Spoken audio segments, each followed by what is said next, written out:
Hello, and thank you all for joining us again here today on Hessens County for another SRD Talk. This video series takes a look at system reference documents, mechanics, and all the various and sundry materials that are out there that could potentially help you create your own role-playing game. Today, what we're going to do is a little bit different from what I normally do for our SRD Talks, and that is I'm going to explain a little bit about how I first look at an SRD before actually, diving in and taking a look at one. There's a sort of smaller mechanic set that we're going to be examining today.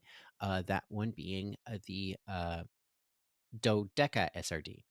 So, just to kind of start, I'm going to kind of go through, hit the highlights of these are the things that I'm looking for whenever I am seeing like an itch page or promotional material or an initial introduction to something. Before I actually kind of start diving deeper into it or decide whether or not it's worth it to take a look at this either for my own work or for the channel. The four big things that I'm always looking for whenever I first dive into either the material of an SRD or promotional material in particular. So, the first thing I'm always looking for is some sort of sample from the author of exactly what makes this SRD unique. This could be specific mechanics, a discussion of the resolution mechanics, or a discussion of the specific materials that might be included. Like if there's a specialized system within this that makes certain things easier or enables certain types of role play that are normally not possible, like focusing on certain non combat things or uh, an SRD that might focus on things that would make the world building or economics of a TTRPG a bit easier to handle or a bit more in depth than your average, like let's say D&D or something. So yes, those sorts of samples of uniqueness. Um, Another thing that I'm generally looking for would be a description of sort of like the initial style or genre of game intended by the author. Now, granted, obviously, there are plenty of generic system role playing games out there that would sort of fall under what I consider like the SRD sort of framework. That of course they would say, "Oh, this game is made for everything." But of course, they're normally going to say, they're normally going to focus in on like a specific set of games that is generally easier to run with this system, or they're going to have, if they're not going to necessarily have a genre focus, like let's say, oh, this system is really built for mysteries, or like for example, the Hints and Hijinks SRD is clearly designed, or at least initially intended for mystery games. And then you've got some other systems, like let's say Lumen, that's really designed for quick sort of looter shooter combat style games. However, of course, that doesn't mean that we have to use these systems in that way. It's just that I'm trying to get a basic idea of like what sort of mindset or vision did the author have when initially creating this SRD or the system or the particular mechanics. What is it trying to address? So another thing I'm generally looking at is the any sort of reference to a system lineage or inspirations that the author was kind of pulling on when initially creating the SRD or the system or the games that this SRD is based off of. Um, the main reason for that is partly so that we can see exactly where it fits in the system, sort of like the TTRPG ecosystem. So, for example, not that long ago we covered an SRD called Double 12s, um, the one that was created for Farlight, and that system is very very strongly D&D with some tweaks. D&D 5.1 with some tweaks. So it's definitely that lineage is very clear.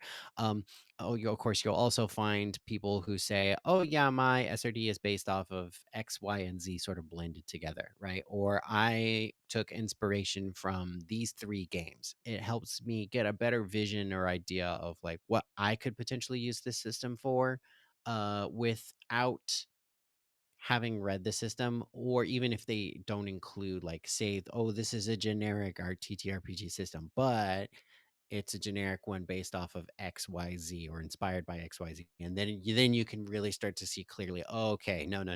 This is not necessarily actually generic. This is the sort of window that the author was intending when they were saying this. And then finally, of course, where has this system already been used? What games, which authors, which creators, who all has already used this game? Where has it already been used? Um, Not only because obviously being able to find that information can help you figure out what are some ways that you could use this system, but also, of course, not everybody's going to use it the same way, and not everybody is going to include every little bit, or and of course there's always opportunities for people to be adding extra layers on top of the SRD, just like you could other authors do too. So a good way to figure out what are some ways that I could tweak or model or reshape this SRD to fit other possibilities would be to take a look at other ways that people have already done that. For example, Breathless and Lumen and a number of systems, the Resistance games based on the Resistance SRD, these all there's a wide number of games out there that are based on those. So it gives you a good, nice, long range of different ways that you could either use individual mechanics or the entire SRD as a whole. So what we're going to do is we're going to take a look next at the actual Dodeca SRD that was released not that long ago. And we will, in particular, be focusing on trying to see where we're seeing these four things, in addition to, of course, me doing my usual SRD talk where I actually go through the system and explain here are some things where this thing works. Here are some things that I would potentially use this for, and so on. So, And here we have the Dodeca SRD as promised. So, just to review real quick, again, the things that I'm typically looking for whenever I'm initially looking at, especially like the promotional copy, which you could think of the original itch page as promotional copy, would be some sort of sample of the uniqueness, uh, a initial genre or intended style, the system's lineage or inspirations, and I would also include the license in that, and then also where has this game already been, or where has the system already been used in a game or some other method. So, um, with that in mind, taking a look at this, we can see there's not very much here because it's just this little section right here, which makes it really easy to figure this out. So, um, obviously, if we take a look here at the top, it says rolling d12s and tinkering with randomizing micro choices. And then, of course, it says making solo and GM list tabletop RPGs. So there we go. We've got uh, one thing that makes this relatively unique because, of course, you don't see systems built around D12s very often. You do more so now because of Daggerheart and some other things that have come out. But D12s are typically underutilized in comparison to a number of other dice systems. We have an intended genre because we have solo and GM list tabletops, or some sort of randomization system. Continuing to move down here, again, we have a D12 table that tells us that this is probably a mechanic and not necessarily a system in itself. This just fleshes out one thing that makes this table unique in comparison to, let's say, a pretty typical randomization oracle, in that there is a control encounters this thematic opportunity and critical success that we'll dive into later. And of course, here in the image, you'll see it actually provides us with the actual table that is the primary structure of the system and tells us, oh, look, all of these probabilities, they're all very different from one another. So this is not a typical sort of like roll and you get a one, it's this. If you get two, it's this. You get a three, it's this, and so on and so forth. It's unfortunate that it doesn't cite specific examples here on the little blurb page that I could then go and double check myself later before I necessarily crack this open. But it is good that we do have detailed examples that Titanomachy is pulling in. Maki. And then finally, of course, we have references to the licensing. So that's good as well. You can see here, okay, it's open license, so I can use it. And of course, it's Creative Commons Attribution 4.0. We don't have a system lineage and inspiration here necessarily spelled out here. But I do actually know. Actually, no, I take that back. Sorry. It's right here in this image where it explicitly says that this is heavily inspired, and actually that Titanomachy actually recommends potentially utilizing a different system if you want a more elaborate sort of setup that could be utilized for like a full structured game as opposed to just the mechanic in the Motif SRD from Thought Punks, um, which is another one I intend on covering at some point in the near future. Let's go ahead and pop open the SRD and take a look at exactly how this ticks and whether or not you would want to utilize it. Alrighty, and here we have the Dodeca SRD PDF. So of course, again, here on the cover, we've got D12 system for solo and jamless games. So we already got two different elements of our requirements right off the bat. If we take a look, we already saw this page, but again, they're recommending potentially utilizing the Motif SRD by Thought Punks if you're looking at finding utilizing this as something beyond an oracle or a basic resolution mechanic. Um, so let's go ahead and dive a bit into exactly what that looks like. So here, of course, you'll see the table, and this is again that generic table that we saw previously on the actual page being shared. You'll see that there are 6 different categories that you could potentially roll into, and you'll notice if you take a look at the column there that says D12. That there are a number of possible results that could get you any of these options. Um, all of which affect the probability of that category being rolled on the other side.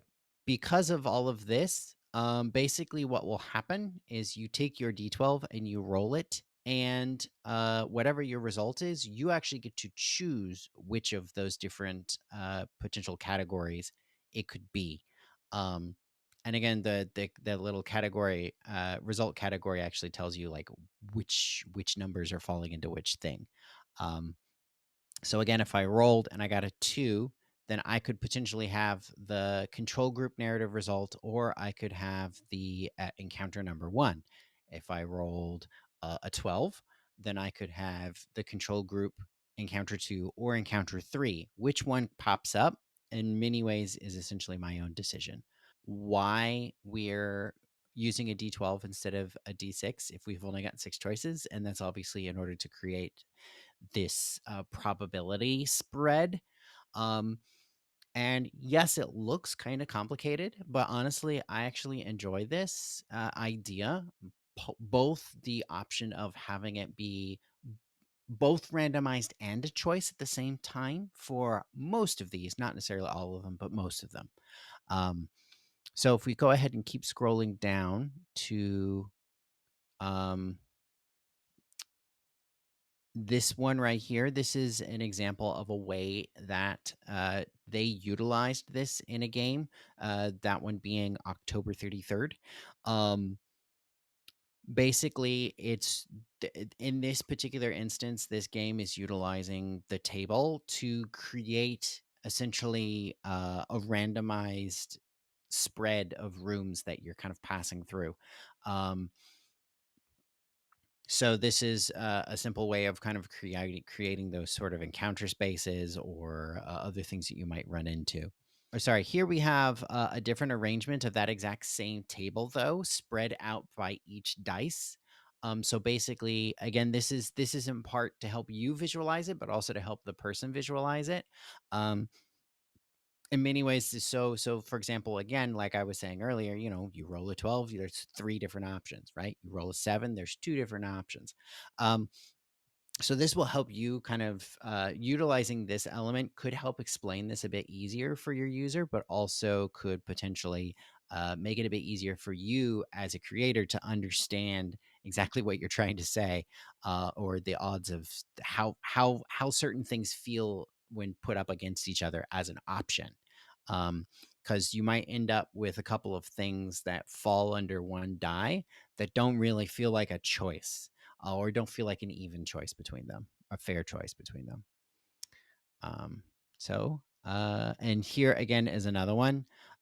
So here in this one was called "This Blade Will Shatter." In this GMless sort of journaling setting, um, Titanomachy is utilizing them. Again, it's the same D12 spread. It's this, but here we have narrative results and consequences. So in many ways, you could see this being similar to like if let's say you're utilizing the card at SRD and you're flipping over your cards in order to have randomized events happen. Here and those randomized events also being attached to a potential change in a clock, whether it's like resources or time or something like that on one end, and then you're working towards a goal on the other. Again, this is in many ways a mechanic that you would be layering on top. Uh, of potentially with another system, or maybe using as the basis of like a journaling system or some sort where there's other things that are also kind of pulling into this. I would not necessarily utilize this like by itself, but I could definitely see certain situations where, especially in a very scripted or scenario based play, where this could be useful. Obviously, there are times when you could potentially utilize a table like this outside of that sort of scenario based play. Um, but it would certainly be more difficult, and would require a lot more setup because presumably you do need to make multiple different versions of this table for different types of situations.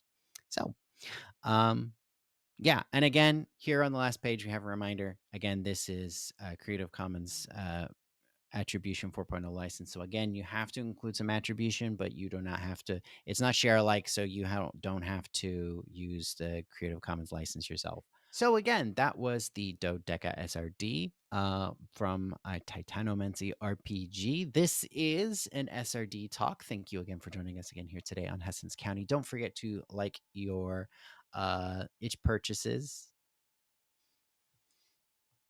So again, that was the Dodeca SRD from Titanomachy RPG, otherwise known as Lex. You can find a link to it in the doobly-doo down below. I definitely recommend that you check it out, especially to kind of, stretch your mind as to the ways that you could potentially structure rolling tables in your games, beyond just the straight, like, here's a number, here's an option, here's a number, here's an option, and each die has a different option. Play around with your odds a bit, and you could definitely make things interesting, and introducing elements of choice with your randomization. uh, don't forget, thank you again for joining us here on Hessens County for this SRD talk. Don't forget to like, subscribe, and don't forget to like, subscribe, and rate your itch purchases. Link will be found down below.